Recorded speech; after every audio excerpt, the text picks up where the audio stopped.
Are you in a relationship where you never thought that you would entertain the D word, divorce? Ooh, yeah. Or maybe you are walking through a divorce. Let's talk about it.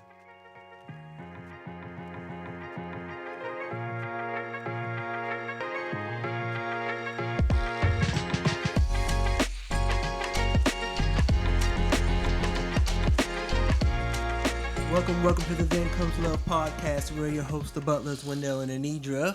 And we are here because we love, we love families, we love marriages, and we want marriages to succeed. Mm-hmm. And we believe that your marriage can't succeed and it won't succeed unless you find out what real love is. And you will not find out what real love is until you learn the love of the Father. And that's when Then Comes Love comes into effect. It does. Yeah. It does. Because our love is conditional. Yes, it is. And isn't it? once we understand how forgiving God is, and no matter the mistakes that we make, how we reject them and all those things, He still loves us. And so once you understand that love, you're like, I need to extend that same love to somebody else.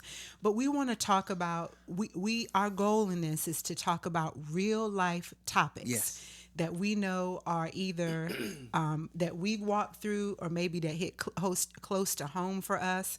Because I feel like y'all don't want to be wanting to share. Y'all don't want to share what you're really walking through in your marriage. And so we want to be honest and we're going to be transparent about the things that we're walking through, the things that we see, so that we can encourage one another. So hopefully, this is not, of course, we're not going to touch everybody every single time, but hopefully as you look through our feed on YouTube, you'll see something that applies to you, or you can send it to somebody. So today we are talking about the big D. Yeah, the big D in divorce. And for some of you who don't know or you're new to our page, we've been married for 27 years, and we'll be the first one to tell you that marriage is not easy. It is very hard. And I'm going to be honest with you.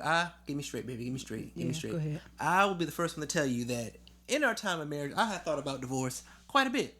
Yeah. I mean, it's fair to say. I thought about, you know what, this is crazy. I deserve better. I could do better.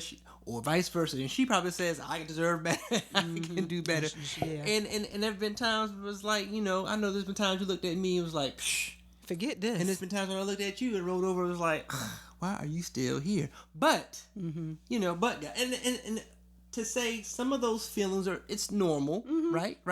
Doesn't mean we need a divorce because I'm tired of looking in your face. No. Or because things get hard. Right, because we have to remember in marriage is a covenant. It's a contract that you make between husband, wife, and God. Yep. And so just because you don't want to do it no more, or because it ain't what you thought it was going to be, or you don't feel like it, you don't get to quit it. Okay, there are some situations where you can. We'll get into that later on. But as of right now, the fact of the matter is, we went to a church. You had all your friends and family, 200-300 loved ones. I'm just talking. And you got together and you made these vows. And then the preacher said, what God has joined together, let no man put asunder. In other words, he said, what God has joined together, let no man separate, right? And then how do we separate? We go right to a judge who's a man and was like, hey, get me out of this thing. So we break covenant. So it's the first thing we try to remember. We're in this for the long haul. Death to us part. And I think too, for people, I know it's not that easy where we just say, oh, I'm going before man and I'm gonna let him just say this marriage is over and done with. I know it's not that easy. There are some things that happen before that. And let me just say that before a man or a woman checks out and they tell you that they've checked out, they've already checked out months ago. Sure. And so by the time they get to you, of course they're done. But that happens before they actually do that. And so when they tell you, now you're at the beginning of the process where they already moved on from that stage. And so divorce happens before divorce happens. Yeah. And so we really gotta pay attention to the signs. We have to. There's nothing that we go through that God doesn't give us a tool to get through it. Sure. Except we'll talk about the things that God says yes to divorce. But if you grew up like us, the D word, one option, one even a reality. Yeah, and you won't doing that. And if you was in the church like we was in the church, if if you were divorced or something like that, you had like a scarlet letter.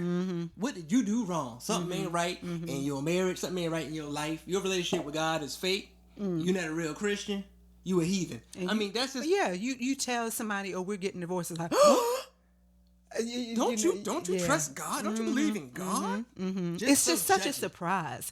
And I would say, even for us, let's keep it real. For us, we've had people that we grew up with that are, been married 30, 40 years. And calling it quits. And I'm like, what happened? What happened to cause them to get to that point? But so we're talking about divorce. I think we're going to hit on 3 different angles. Okay. Obviously, we can't speak into being a divorced couple because we're not. We're not entertaining that thought because that's not where we are. However, it has hit close to home for us in 3 different scenarios. The first one would be walking with a very close friend of mine who was married for a very long time, and I got to have a front row seat to walking with her. And then the second is your mom. I was like, what, my mama what? Oh, yeah. I forgot. Yeah, I was like, your what? mom divorced, and then of course we got family who's walking through that now. That has hit pretty close to home for us. We're not gonna share their information because that's none of y'all business. We all have friends and family going through it. We got aunts and uncles and all kinds of people that go through. But it's hit. That's the. I guess I'm everybody. saying yes, but I guess I'm saying that's the perspective we're gonna share. Sure. From because we want to keep it real based on what we've walked through. So for me, I was that person who was like, oh, "You getting a divorce?" When my friend told me that she was getting a divorce, and I was shocked because I love both of them, and that was a hard part. And because when you walk through with somebody through divorce, no matter how you try to do it, you got to choose a side.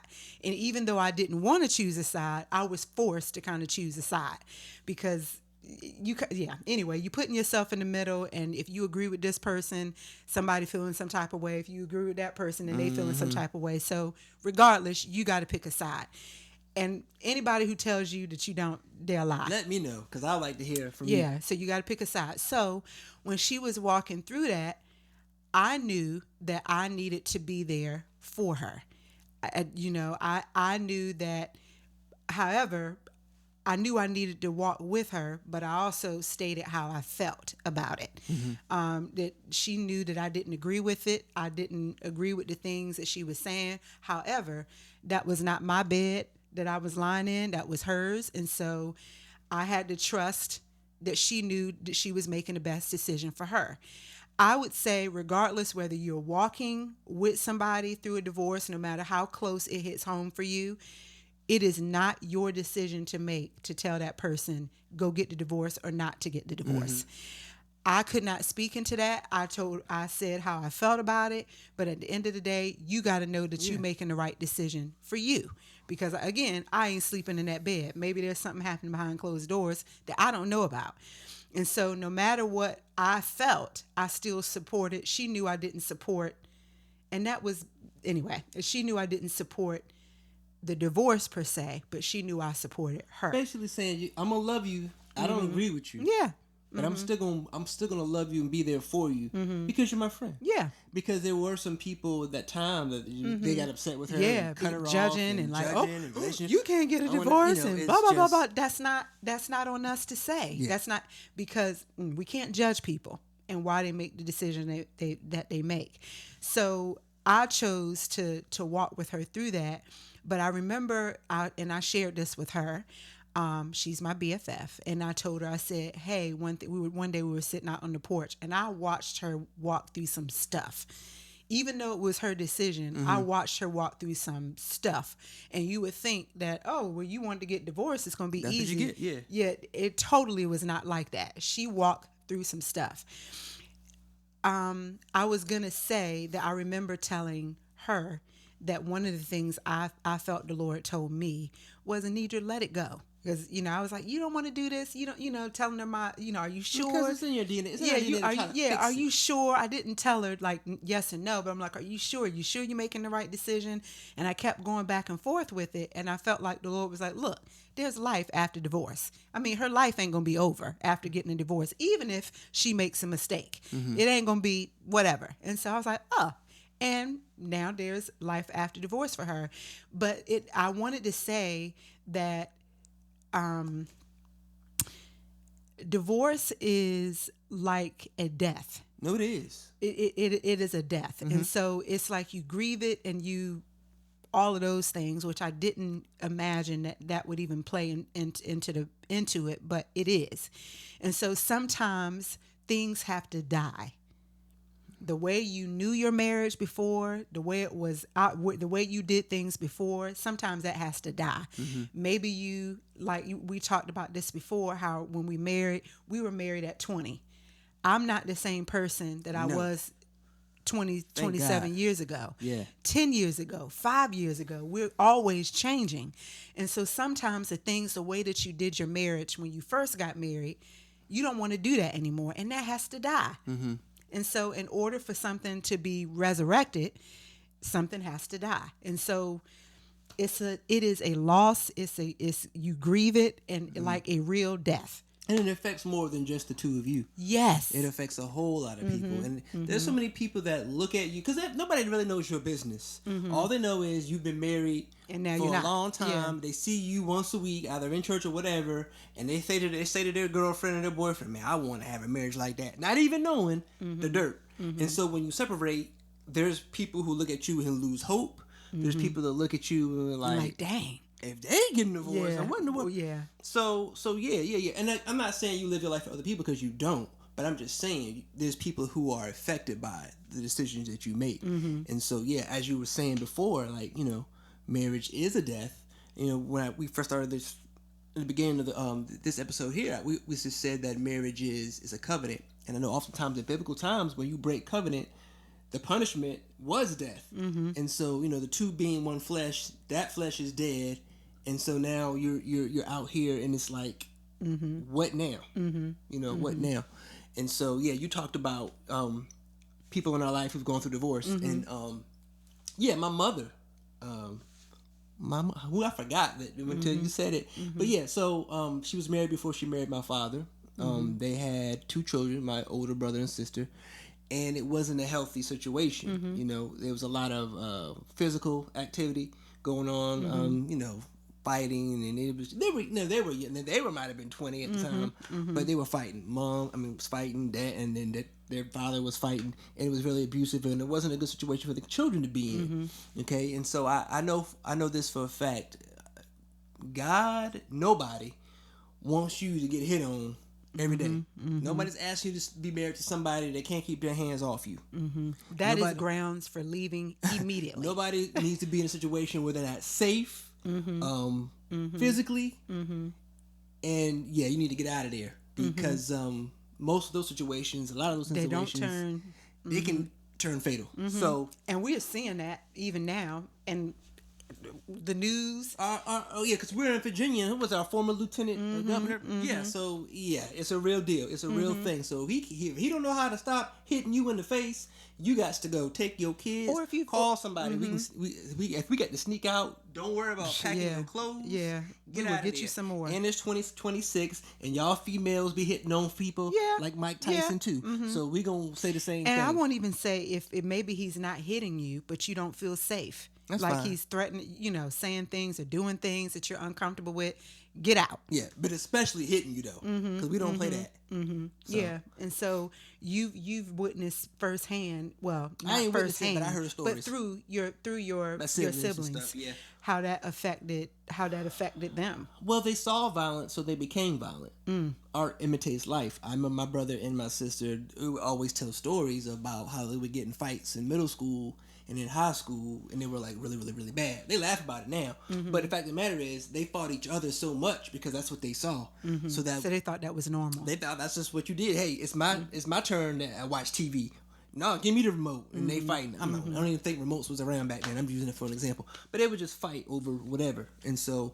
Yeah. And I know that there are a lot of people that have said this, that, we're staying together for the kids. No.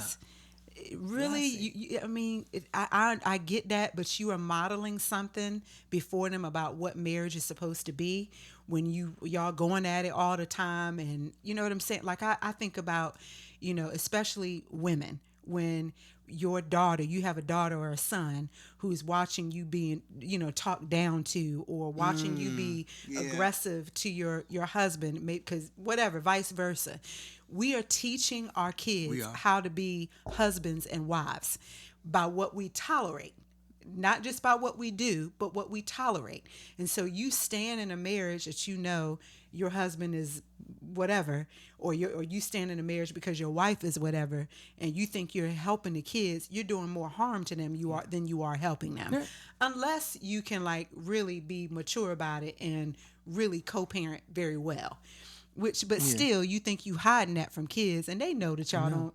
Because we've had friends that has happened too. Dad don't want to be with the dad, and stepping out and think they hiding it from the kids, and the kids know they seen your phone, they seen you, whatever. So you think you're trying to help, but you're really not helping. Yeah. So like if your daughter sees you, ma'am, if your daughter sees you getting choked out by your husband or boyfriend or whatever. That's learned behavior. She's thinking, okay, this happens. That's okay. Yeah. I mean, it's not a good time, but if he chokes me, that don't mean I gotta leave. That just means that's just something that we go through as a couple, and that is not the truth.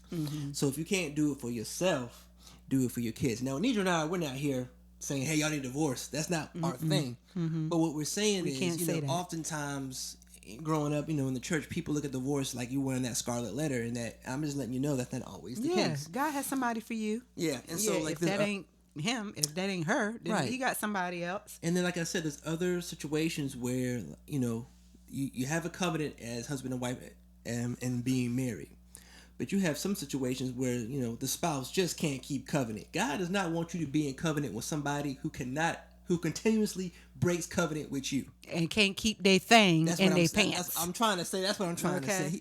I mean, it's one thing if you did it, you're repentive, and you want to make this thing work, okay.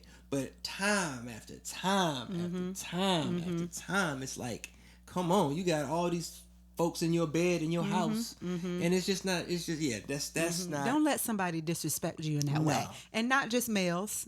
Yeah, females can do it too. Yeah. Oh. She can't keep her panties on. Either way you go about it, don't let anybody disrespect you in that way. Now we can speak to this. He in our situation with infidelity on my part, I was willing to change. That was a one time. I ain't doing that no more. And I did can say that I contemplated divorce, because things were that hard, and that I just felt like things are not going to get better. Right. But that's how I feel like the enemy kind of gets you too. But then we already talked about the reasons where you should. But I in our situation, I was repentant. I was willing to change, and you didn't have to. Right. Even then, but you did. Yeah. And that's not what we're saying. Okay, so if you get cheated on, I don't mean, it's over, I'm done. Granted, that's your choice, but that's kind of jumping the gun. God can restore it after that. Yeah. We're talking about a pattern. Pattern, like you're seeing a pattern. Papa was a Rolling Stone type stuff. Yeah. He had one kid with a lady, you took him back, now you're going to have 2 or 3. Okay, now, all right, now. We ain't keep doing this. And so, for the sake of your sanity and peace, and again, your kids are even looking at that. It's like, But I think, and you might, I don't know. I was going to say, you might be able to speak into this, but you can't. I was going to say, I think when divorce comes into play, there are several different things I think people think about before they're willing to walk away. It's like, okay, am I going to be able to make it on my own? Who's going to help me with the kids? And, just like, I don't know life by myself. I don't know my life without him or her, or I'm used to being with somebody. Whatever the situation may be, it's easier said than done to just be like, I'm done. Yeah. And so that's why I said, or that's why we're saying that no matter where you are with somebody who's walking through a divorce, contemplating divorce, that is not we can't do that. Only you know what the Lord is speaking to you about that particular situation. Right. Because at the end of the day, when things get rough and when you get lonely and when you, all of these things, and that's why I was sharing with my friend, I'm like, I can't speak into that, because when you start to feel alone, when you start to feel like, oh, I only got one income Right. to rely on, you gonna have to go back to your decision you made. And it ain't gonna be because I told you to do X, Right. Y, and Z. It's because you said it. Yeah. Unless he beating on you, Then you just gotta I don't go. care Then you how gotta much go. money you Yeah, don't that's- have. that's- I'm that's- sorry. you gotta go. That's my big thing. Keep your hands to yourself. And trust that too. I would say, even with my best friend, trust that if that is what God is telling you to do, or if your spouse is, if somebody is putting their hands on you or whatever, know that God is going to put somebody in your path that's going to walk you through it. I was that one for my friend. And maybe you're going to be that one for somebody else. I mean, just trust that God is going to take care of you, that he's going to put it on. Look, I don't ever have anybody live with me, ever. That is not my thing. But when she was walking through that, I'm like, hey, just come stay with me. She never will let, especially no female, up in the house when I'm at. Heck to the no. Nisha don't play about me. Yeah, I sure don't. She don't play about me. I sure don't. And so when she let her come stay with us, I was like, oh, okay. Crazy. So just trust that God is going to put people in your path that's going to walk with you, and he's going to take care of you. So because he doesn't, the thing is he doesn't want anybody to mistreat you, because you're his child. Okay. So, yeah. So did we go too far with the, if someone put their hands on you to leave? Should we just been like, y'all just need to be separated until y'all figure some things out? You definitely don't need to be in the same house. I don't want to tell somebody you got a divorce just because I feel strong about it. Yeah, that's true. Well, we didn't say divorce. We said leave. That's what I meant. I'm sorry. I take it back. Okay. But I feel strongly about putting hands on. Well, sure. I think there needs to be some distance, some space between you. One hit separates for some time. I'm not saying divorce, but if I was like, you know what, Nidra, blah, I need to be out the house. First of all, I probably would hit you back. So that's the kind of woman he got. I'm just saying though. We just gonna be on the floor rumbling. You be crying and hurt. Oh my God, she put her hand. Oh my Lord, you be crying. You wouldn't even be able to muster the strength to hit me back. I would just. You lucky I love you, girl. Double down right down there where it hurt. Anyway, what kind of example are we setting here on the Big Comes Love podcast? Well, I'm just we keeping it real. That's what we're doing, and so just look, So no matter whether you are contemplating divorce, you're walking through divorce, divorce directly hits your home in some way, or you are blindsided by divorce. I think it is a hard thing. I think and here's the other side of that. It is a hard thing because, like you said earlier, it doesn't just affect you and me. There are other people that it affects, and it's family, friends. I mean, the whole dynamic changes for everybody. So don't think, oh, it's my decision, it just affects me, because that's not true. It's not. Like I was talking to somebody today who is dating somebody who is divorced 8 years ago. 8 years ago. And they had kids, and the kids don't want to meet her and all this other stuff, and she didn't understand it. I'm like, that's their daddy. Watching their daddy with another female that ain't their mama.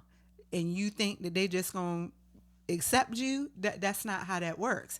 I remember I told my parents, if you ever consider dating anybody else, I'm going to try to kill that person. I'm going to put rat poison something in their drink. You act like that even now with your mama. I sure do. After my dad passed, I'm like, don't you entertain it, because fine as your mama is, she'll joke with me, fine as the and I'm like, nope, don't you. But she ain't thinking about that. She don't want to talk to nobody else either. But even that, I'm like, I feel some type of way about that, and my dad passed. So just know, like, you gotta. Whether you're dating somebody who's divorced, separated, there's stuff that comes with that. So you got to ask yourself if you really want to go through that. And to everyone out there, before you call it quits, hopefully you guys would at least try counseling at some point, Because at the end of the day, we want marriages to work, but we also understand if they don't. That's the whole purpose of this particular episode. Yeah. But we're definitely rooting for marriages. We definitely want you guys to succeed. We definitely not rooting for divorce. But if you have to go there.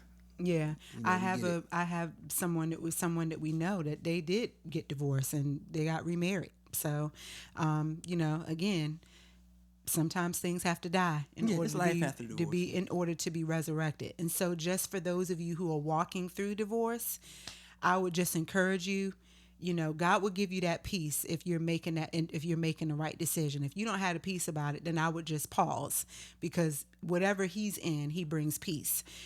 That doesn't mean the heartbreak won't be there, the disappointment, the betrayal, all of those things won't be there, but you will have peace. And so God will give you peace about whatever decision, but just know that if he gives you that peace with that decision, either he has somebody else for you, or either he may restore that marriage. I mean, he's God. None of us can speak into that. I would just tell you, one of the things that I would encourage, even my dad taught us this, that always, just in marriage in general, be careful what you share with people when you're walking through divorce, because it's easy for you and it's easy for me to forgive you and for you to forgive me. Yeah. But somebody on the outside, once you start telling them stuff, it ain't easy for them to just say, okay, I'm gonna turn over a new leaf. Yeah. So I think there's still some honoring and protecting that you need to do. It doesn't always have to be ugly. Y'all stop. We ain't got to be petty and ugly when we say we want a divorce. Just get a divorce and be done with it. It doesn't have to turn ugly. Although I tell him all the time, I worry how he would do me. But anyway, I'm not petty. I'm very mature. He is very petty Betty. But anyway. So let's just think about the people that it affects. It doesn't just affect you. There are other people that it's a domino effect. Mm-hmm. So, and hopefully you have people in your circle that are going to love you no matter what. Absolutely. Even if you're dead wrong getting a divorce, and it's not even biblical, and everybody tell you you trifling for doing this, that they'll still love you. Still, because it's not about you doing. Okay, most people are like, well, you ain't doing what God says do, so I don't got nothing to do with you. But you're still a person, and they still need to be shown that they're loved, and you're gonna love them through their mistake, no matter what. Hopefully, you have some good friends. Yeah, because that's rough. If not, holla at us. We'll be your friend. That's what I was gonna say next. I was like, if you walking through that, I have another friend. We don't talk anymore, but. Not for that reason, but she would just call me and bounce things off of me when she was walking through her divorce. So we would love to do that for you, and because sometimes you just need somebody to listen. But hopefully you all don't even need this episode, because y'all not out there getting a divorce. Y'all marriage is just getting better and better and better and better. If you are, it's okay. Yeah. So we hope that this has helped you, let you know that you're seen, that you're not walking through it alone. Hopefully something has been a spark to encourage you to keep going, or give you peace about the situation you're going through, or let you know you got somebody who's willing to walk with you, and just encourage you that there's life after divorce. Absolutely. So, hey, if you're going through something, please get counseling. We're not professionals. We're just friends talking, but we need your support. If you like this podcast, please share us on all social media platforms, share. Facebook, Instagram, TikTok. Comment. Let us know what you think. Comment. Let us know what you think. We love y'all. Hopefully this has been a blessing to somebody somewhere. Yeah, and we'll see you next time on the Then Comes Love podcast.